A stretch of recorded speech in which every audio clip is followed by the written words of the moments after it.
राहुल की जिंदगी बाहर से बिल्कुल परफेक्ट लगती थी।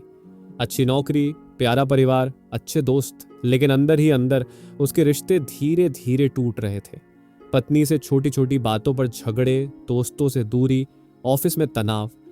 एक दिन उसने खुद से पूछा, मैं क्यों इतना थका और अकेला महसूस कर रहा हूं जबकि मेरे पास सब कुछ है। तभी उसकी नज़र एक वीडियो पर पड़ी, बीके शिवानी जी का। उसमें एक बात ने उसे झकझोर दिया, रिश्तों में प्रेम पाने के लिए पहले प्रेम बनो। उस दिन से राहुल की सोच बदलने लगी। Chapter 1 being love.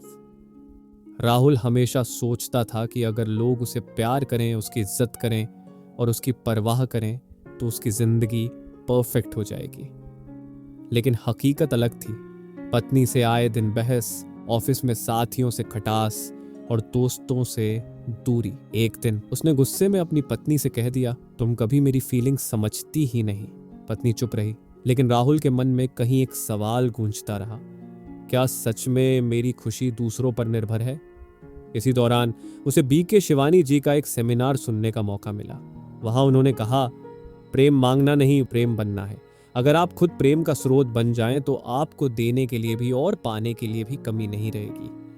राहुल के लिए यह बात नहीं थी। उसने सोचा, मतलब मुझे पहले खुद प्रेम होना है, दूसरों से उम्मीद करने के बजाय। अगले ही दिन से उसने अपनी सोच बदलने का अभ्यास शुरू किया। सुबह उठते ही खुद से कहना, मैं प्रेम हूं, मैं शांति हूं, मैं करुणा हूं। किसी से गुस्सा आए तो तुरंत गहरी सांस लेकर याद करना, मैं प्रेम देने वाला हूं, मांगने वाला नहीं। पत्नी की छोटी छोटी बातों में भी अच्छाई ढूंढना बजाय शिकायत करने के। धीरे धीरे राहुल ने महसूस किया कि उसके अंदर की कड़वाहट कम हो रही है और बिना कहे ही रिश्तों में गर्माहट लौटने लगी। बीइंग लव का मतलब है कि आप खुद प्रेम की स्थिति में रहें, चाहे सामने वाला कैसा भी बर्ताव करे। जब आप खुद से प्रेम करते हैं और दूसरों को बिना शर्त प्रेम देते हैं तो रिश्ते खुद ब खुद खूबसूरत हो जाते हैं। Chapter 2 relationship is a connection between two souls. Rahul ने बीइंग लव वाला अभ्यास शुरू कर दिया था। धीरे धीरे वह शांत और संतुलित महसूस करने लगा। लेकिन अभी भी एक बात उसे परेशान करती थी। क्यों कभी कभी भले ही वह सही बोलता हो, लोग उसकी बात को गलत समझ लेते थे। एक शाम वह अपने पुराने दोस्त अमन से मिला। बातचीत के दौरान अमन ने कहा, यार राहुल, रिश्ते सिर्फ बातों या साथ बिताए समय से नहीं चलते, ये आत्मा से आत्मा का जुड़ाव है। राहुल को यह बात गहरी लगी, लेकिन पूरी तरह समझ नहीं आई। उसी रात उसने बीके शिवानी जी का एक और वीडियो सुना, जिसमें उन्होंने समझाया, रिश्ता सिर्फ दो शरीरों, दो नामों या दो रोल्स के बीच नहीं होता। असल में यह दो आत्माओं का जुड़ाव है। जब आप आत्मा के स्तर पर कनेक्ट होते हैं तो सामने वाले के शब्द या गलतियां आपको चोट नहीं पहुंचाते। अगले दिन ऑफिस में एक मीटिंग के दौरान एक सहकर्मी ने उसकी आइडिया को बिना सोचे समझे रिजेक्ट कर दिया। पहले राहुल नाराज हो जाता, लेकिन इस बार उसने खुद से कहा, यह सिर्फ एक रोल है मेरे सहकर्मी का, असल में वो भी एक आत्मा है जो अपनी यात्रा पर है। इस सोच से राहुल का गुस्सा गायब हो गया। उसने कामली जवाब दिया और मीटिंग का माहौल बिगड़ने नहीं दिया। घर पहुंचकर पत्नी के साथ भी उसने यही अभ्यास किया। उसे पत्नी के रूप में नहीं, बल्कि एक आत्मा के रूप में देखना जो अपनी खुशियों और संघर्षों से गुजर रही है। जब आप रिश्तों को आत्मिक जुड़ाव के रूप में देखने लगते हैं तो शिकायतें और अपेक्षाएं कम हो जाती हैं। आप समझते हैं कि सामने वाला भी एक यात्री है जो अपनी सीखों और अनुभवों से गुजर रहा है, और यही सोच रिश्तों को मजबूत करती है। Chapter 3 thoughts, words, actions. Rahul अब प्रेम बनो और रिश्तों को आत्मा से आत्मा का जुड़ाव मानो वाली सीख अपना चुका था। लेकिन एक दिन उसने महसूस किया कि कभी कभी वो अंदर से गुस्से में होता है, लेकिन बाहर से शांत रहने की कोशिश करता है, और फिर भी सामने वाला उसकी नाराजगी महसूस कर लेता है। उसे समझ नहीं आया, मैंने तो गुस्से वाले शब्द बोले ही नहीं, फिर भी वो कैसे समझ गए। उस रात उसने बीके शिवानी जी का सेशन सुना, जिसमें उन्होंने कहा, हमारे रिश्तों पर सिर्फ हमारे शब्द नहीं, बल्कि हमारे विचार और भावनाएं भी असर डालते हैं। विचार, शब्द, कर्म, यही क्रम है। अगर विचार में गुस्सा है तो शब्द और कर्म में भी उसकी झलक आ ही जाएगी। अगले दिन ऑफिस में एक प्रोजेक्ट की डेडलाइन मिस हो गई। टीम लीडर ने पूछा, राहुल, ये कैसे हुआ? राहुल के मन में पहले गुस्सा आया। हमेशा मुझसे ही क्यों पूछते हैं? लेकिन इस बार उसने तुरंत अपने विचार पर ध्यान दिया और उसे बदला। ये बस एक सवाल है, कोई अटैक नहीं। नतीजा, उसने जवाब शांत स्वर में दिया, बिना किसी डिफेंसिव टोन के। टीम लीडर ने भी उसे सराहा कि वो सिचुएशन को अच्छे से हैंडल कर रहा है। शाम को पत्नी ने पूछा, आज तुम फिर देर से आए? पहले राहुल सोचता, तुम्हें तो हमेशा शिकायत करनी है। लेकिन इस बार उसने मन में सोचा, शायद वो बस मेरी चिंता कर रही है। फिर उसने मुस्कुराकर कहा, हाँ, आज थोड़ा वर्कलोड ज्यादा था, लेकिन अब मैं घर पर हूं।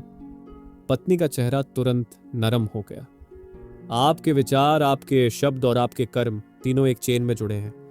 अगर शुरुआत में ही विचार को सकारात्मक बना लें तो शब्द और कर्म अपने आप रिश्तों में मिठास भर देंगे। Chapter 4, being love in action. Rahul अब समझ चुका था कि विचार, शब्द और कर्म तीनों रिश्तों की क्वालिटी तय करते हैं।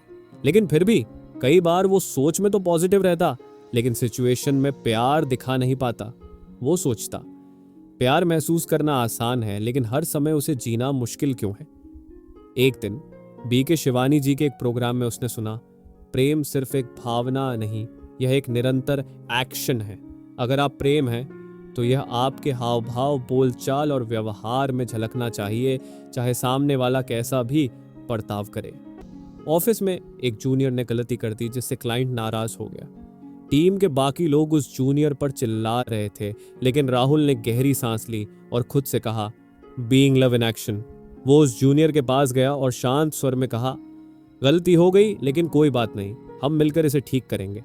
जूनियर की आंखों में कृतज्ञता आ गई और टीम का माहौल भी शांत हो गया। एक शाम राहुल घर आया तो देखा बच्चों ने ड्राइंग रूम में खिलौने बिखेर रखे थे। पहले वो डांट देता, लेकिन इस बार उसने सोचा, मैं प्रेम को जी रहा हूं तो यहां भी यही अभ्यास होगा। उसने हंसते हुए कहा, वाह, यहां तो मिनी पार्क बन गया है, चलो हम सब मिलकर इसे साफ कर देते हैं। बच्चे भी खुशी खुशी उठाने लगे और माहौल में गुस्से की जगह हंसी थी। बीइंग लव इन एक्शन का मतलब है हर परिस्थिति में प्रेम का चुनाव करना। यह सिर्फ महसूस करने तक सीमित नहीं है, बल्कि इसे बोलचाल, हाव भाव और निर्णयों में उतारना है। जब आप ऐसा करते हैं तो लोग आपको याद रखते हैं, आपके शब्दों से नहीं, आपके व्यवहार से। Chapter 5, forging a relationship with the self. Rahul ने अब तक सीख लिया था कि प्रेम बनना, आत्मा से जुड़ना और हर स्थिति में प्रेम को एक्शन में उतारना कितना जरूरी है। लेकिन एक दिन उसने महसूस किया कि वह दूसरों के साथ तो धैर्य रखता है, पर खुद के साथ अक्सर कठोर हो जाता है। ऑफिस में अगर गलती हो जाए तो वह घंटों खुद को कोसता, तुमसे ये भी नहीं हुआ। घर में अगर बच्चों के साथ समय न दे पाए तो सोचता, तुम अच्छे पिता नहीं हो।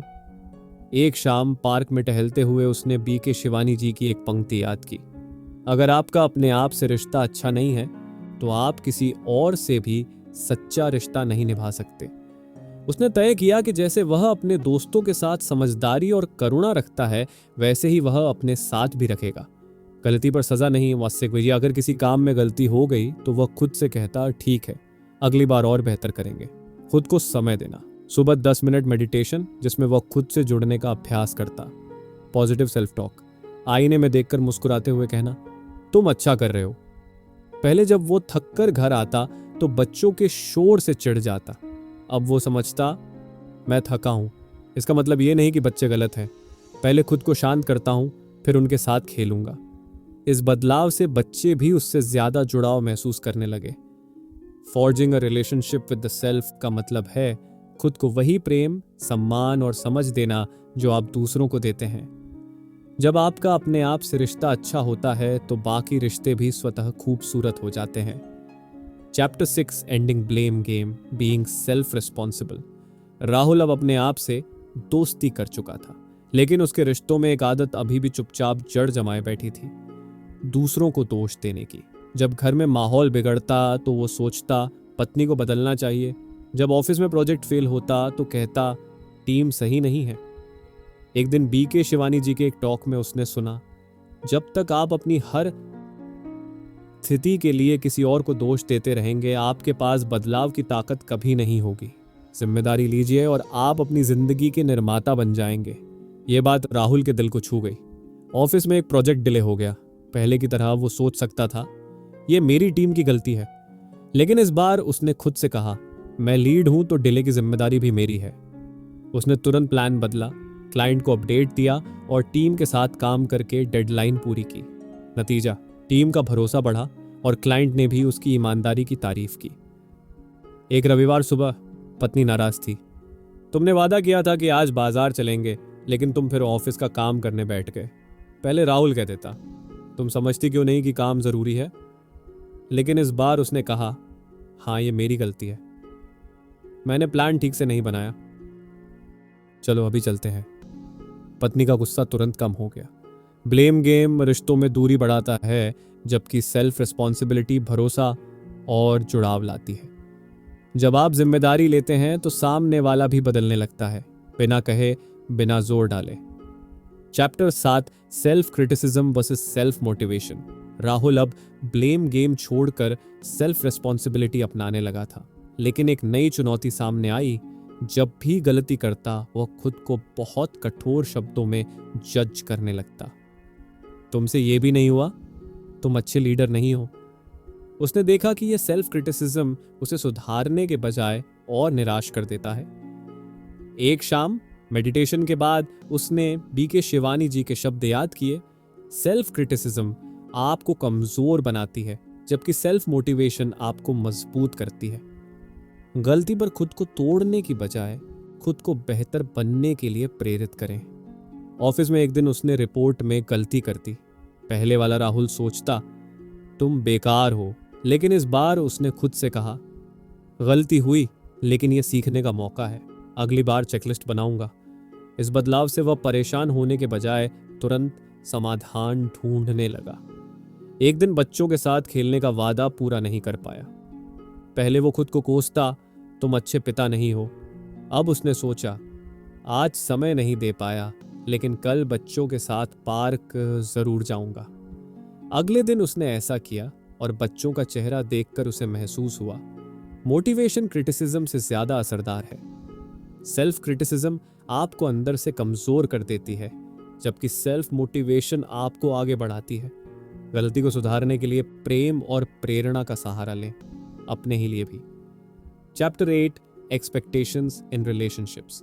राहुल अब सेल्फ मोटिवेशन सीख चुका था, लेकिन एक और चीज उसके रिश्तों में अनदेखी टकराव पैदा कर रही थी, उम्मीदें।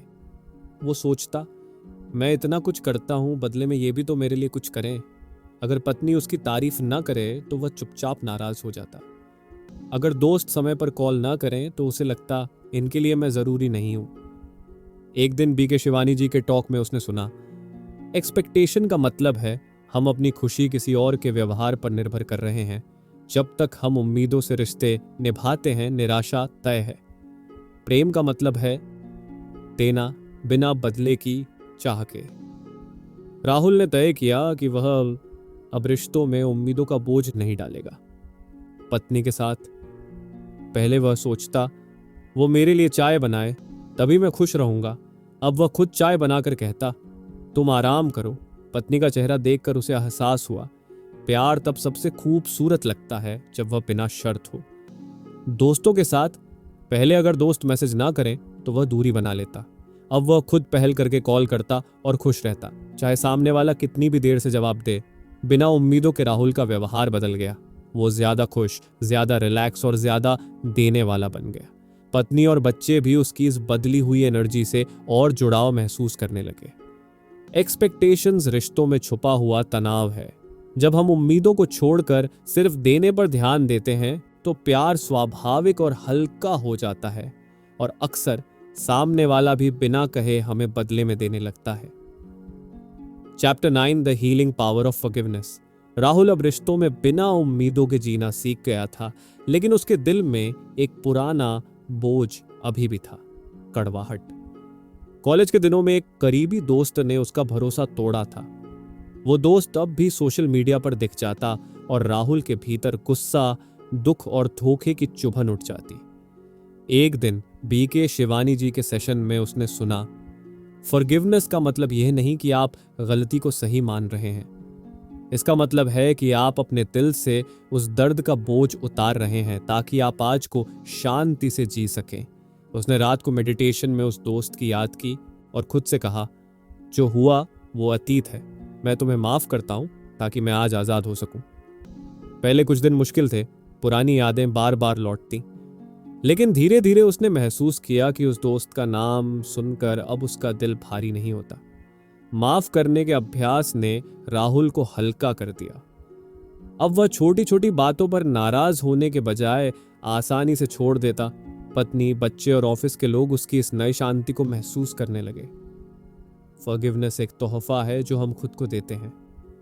जब हम माफ करते हैं तो हम अतीत के कैदी से आज के आजाद इंसान बन जाते हैं।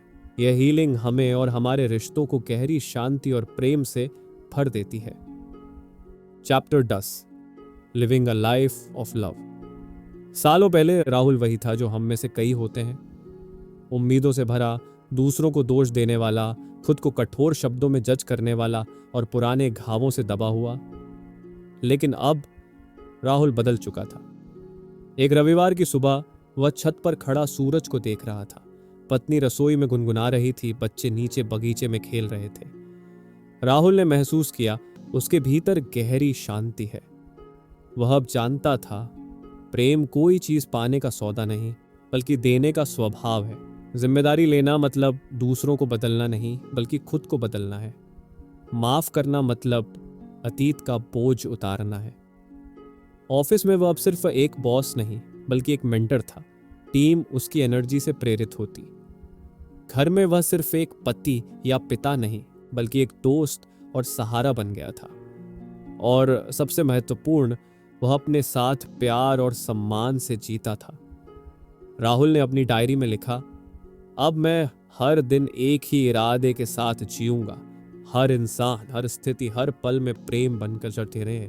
Living a life of love का मतलब है हर विचार, हर शब्द और हर कर्म में प्रेम को अपना आधार बनाना। जब हम प्रेम को जीते हैं तो सिर्फ हमारे रिश्ते नहीं बल्कि हमारी पूरी दुनिया बदल जाती है। Chapter 11, understanding the journey of relationships. Rahul अब प्रेम से भरी जिंदगी जीने लगा था, लेकिन उसने महसूस किया कि रिश्ते हमेशा एक जैसे नहीं रहते। कभी वे बेहद करीबी और खुशहाल होते हैं तो कभी दूर और चुपचाप। पहले इस बदलाव से वह घबरा जाता था, क्या रिश्ता टूट रहा है। एक दिन BK शिवानी जी के सेशन में उसने सुना, रिश्तों का सफर भी मौसम की तरह होता है, कभी बसंत, कभी बरसात, कभी पतझड़। अगर हम हर मौसम को स्वीकार कर लें तो रिश्ता लंबे समय तक हरा भरा रहता है। अब राहुल ने रिश्तों को एक यात्रा की तरह देखना शुरू किया। शुरुआत, एक्साइटमेंट का मौसम। जब नई दोस्ती या रिश्ता होता है तो हर पल ताजगी से भरा होता है। गहराई, ट्रस्ट का मौसम। समय के साथ भरोसा और समझ बढ़ती है। चुनौती, टेस्ट का मौसम। गलत फहमियां और मतभेद आते हैं, लेकिन यही रिश्ते की असली परीक्षा होती है। राहुल ने सीखा, हर मौसम की अपनी खूबसूरती है अगर हम धैर्य और प्रेम से उसे जिएं। अब जब पत्नी कभी चुप रहती तो राहुल सोचता, ये भी रिश्ते का एक मौसम है, इसे भी प्यार से जीना है। उसका यह शांत दृष्टिकोण घर में बहस को खत्म कर देता। रिश्तों की यात्रा को समझना मतलब हर उतार चढ़ाव को प्राकृतिक मानना। जब हम रिश्ते को मौसम की तरह स्वीकार करते हैं तो डर की जगह भरोसा और शिकायत की जगह कृतज्ञता आ जाती है। Chapter 12, blessing the world with love. Rahul ने अब रिश्तों को समझना, माफ करना और बिना उम्मीदों के प्रेम देना सीख लिया था। लेकिन एक दिन मेडिटेशन के दौरान उसके मन में सवाल आया, अगर ये बदलाव सिर्फ मेरे घर और ऑफिस तक सीमित है तो क्या मैं वाकई अपनी पूरी क्षमता जी रहा हूं? उसे BK शिवानी जी की बात याद आई, प्रेम सिर्फ अपने करीबी लोगों को देने के लिए नहीं है। हमारे विचार, हमारी ऊर्जा ये दुनिया तक पहुंचते हैं। अगर हम रोज दुनिया के लिए शुभकामनाएं भेजें तो हम एक अदृश्य लेकिन शक्तिशाली बदलाव का हिस्सा बन जाते हैं। राहुल ने हर सुबह मेडिटेशन में यह संकल्प लिया, सभी लोग स्वस्थ, सुखी और प्रेम से भरे रहें। हर घर में शांति हो, हर मन में रोशनी हो। धीरे धीरे उसने पाया कि यह अभ्यास उसे और भी शांत और खुश करता है। ऑफिस जाते समय वह ट्रैफिक में फंसा होता, फिर भी मन ही मन कहता, ये सब लोग भी खुश और सुरक्षित रहें। एक दिन उसने सोशल मीडिया पर सिर्फ पॉजिटिव और प्रेरणादायक बातें शेयर करना शुरू किया। कई लोगों ने मैसेज किया, तुम्हारे पोस्ट से दिन अच्छा हो जाता है। राहुल ने समझा, प्रेम का असली अर्थ है दुनिया में रोशनी फैलाना, चाहे वो शब्दों से हो, कर्मों से या सिर्फ विचारों से। जब हम अपनी सोच को प्रेम और शुभकामनाओं से भरकर दुनिया को भेजते हैं तो हम सिर्फ अपने नहीं, पूरी पृथ्वी के हीलिंग प्रोसेस का हिस्सा बन जाते हैं। यही है बीइंग लव की असली यात्रा। और ये बुक समरी आपको अच्छी लगी हो तो हमारे इस इंस्पायर्ड बुकी चैनल को सब्सक्राइब ज़रूर करें। बाकी आप अगली बुक समरी कौन सी सुनना पसंद करेंगे, आप हमें कमेंट में बता सकते हैं। धन्यवाद।